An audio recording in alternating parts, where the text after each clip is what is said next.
Today, let's forget the weight loss and go eat ramen. We're headed off to a ramen place, and this place is super special because they only serve 35 bowls of ramen a day, and apparently you have to make reservations a month in advance. In fact, I only found out about this ramen place 2 days ago. However, I got in on a cancellation, so that's a life hack. Now, my IQ is room temperature at best, so I fall for all marketing tricks. I saw this photo of the chef meticulously combing the noodles, and I'm like, oh, I gotta try it. We finally made it, and I tell you what the name of the store is, but in fact, it has no name. There is no signage out front, and if you look it up on Google, it actually says no name noodle BKK.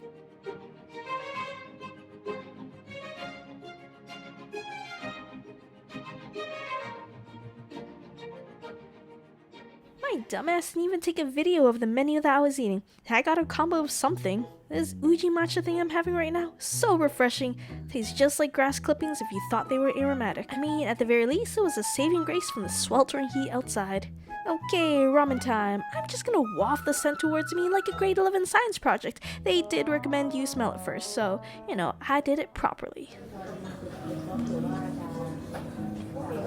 Atmosphere is calm, very nice. But if you're a rowdy gremlin like me, honestly, it's not that comfortable. Editor Gab here with a bit of a story. As I was being seated, they pulled the chair out for me, which is nice. But as I was sitting down, oh god, they also try to push the chair in and try to time it with when your butt lands, and that just feels so weird. I'm not saying the service is bad or anything. In fact, I'm just kind of like, maybe it's too good. I am not bougie enough to appreciate this. Like, either way, I feel like I have to adjust afterwards, and I don't know, it's just a little uncomfortable. I am very happy to sit down by myself. I am a grown adult. All these little things aside, I loved the ramen. It was amazing. The noodles were springy, bouncy. They were fun to eat. I actually like that they're not tangled, because when I try to chopstick them up, there's just too much noodle in one bite. I didn't even know that was a problem I had until I got here, where I could get the perfect amount of noodle each time because they combed it for me. I have a huge dumpling bias, so I would get these every time. They were bouncy, juicy, meaty. They were great. However, it was a 2-day special. They might make a different dumpling when you go. As for the chashu, there was chicken, there was pork.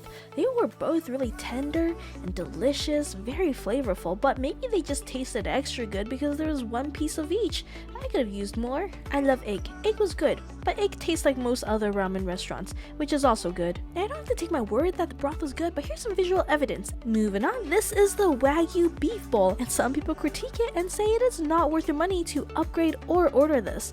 Now, in terms of price to flavor, I'm gonna agree with them. It was delicious. I love gyudons, but because I love gyudons, I would say you would get 80% of the enjoyment of this gyudon if you just went to Sukiya, another basic gyudon chain. And yeah, it's not as refined, the beef is not so tender, but I feel like the delights of eating a gyudon is really just the sauce and the rice, and the beef it's there, it's secondary. I enjoyed it just because I like gyudon, but yeah, I don't think I could recommend it for the price. However, if you do want to be satisfied at the end of your meal, I would say maybe order the set, because I don't think the ramen alone would have been satisfactory for me. Take my words with a grain of salt, because I'm a fat ass. The set comes with ice cream as well, and it comes at the end. I got the hojicha flavor. It was not too sweet, which is pretty high compliments by Asian standards. Oh my god, I'm so full. I really wanted to try the dipping noodles too, but I did not have stomach space. It is actually really good. I think that is my favorite noodle place thus far in my life. I don't think I explained this enough. I thought that the noodles, the soup, the toppings, everything was good. I had no complaints. Usually when I eat ramen, one of those three seems to fall short. Which is amazing, because there's some pretty tough competition in Vancouver.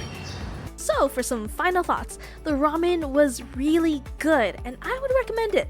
However, I do not recommend the set, because what happens when you order the set is that your cost basically doubles. Honestly, all the critiques I had were not about the ramen, it was about all the other items in the set. From a price to performance in your mouth ratio, it's just not very good. And if you didn't pick up on this earlier, no Noodle BKK, Bangkok, Thailand. This is in Thailand. And even from a foreigner tourist standpoint, it is very expensive. I spent 13.53 baht with a bit of change on top of that. I don't remember the exact numbers. And that is just over $50 Canadian for me, which is a lot. I don't usually spend that much for lunch or dinner in Canada. So if you look at this from the perspective of local Thai pricing, it is pretty absurd. And here's some more context. For those who have never visited Bangkok, I've been here for just about a week and I usually eat the local Thai food.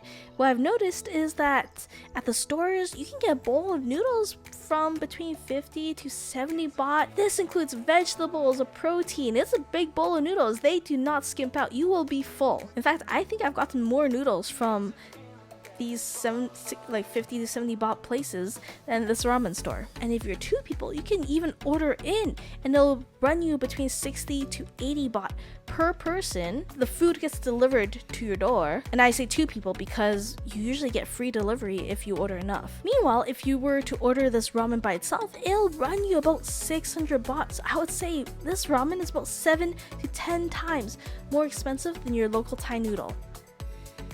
If you're budget conscious, I'm just letting you know, it's delicious, but it is not 7 or 10 times more delicious. It'd be a hard fight to say it was even twice as delicious. 1.5 times, maybe, depending on the Thai noodle. Some are probably just as delicious, so if you love ramen and wouldn't feel pained by this value disparity, I would say go try it. I'll leave info in the description below. If you want high value Thai food, I don't have any recommendations. I've barely been here, y'all, and this isn't that kind of food channel. In fact, it's barely a food channel. But if you do want to stick around and vibe with me, please subscribe. I will parasocially love you. And I will wish y'all a delicious and delectable day. Good night.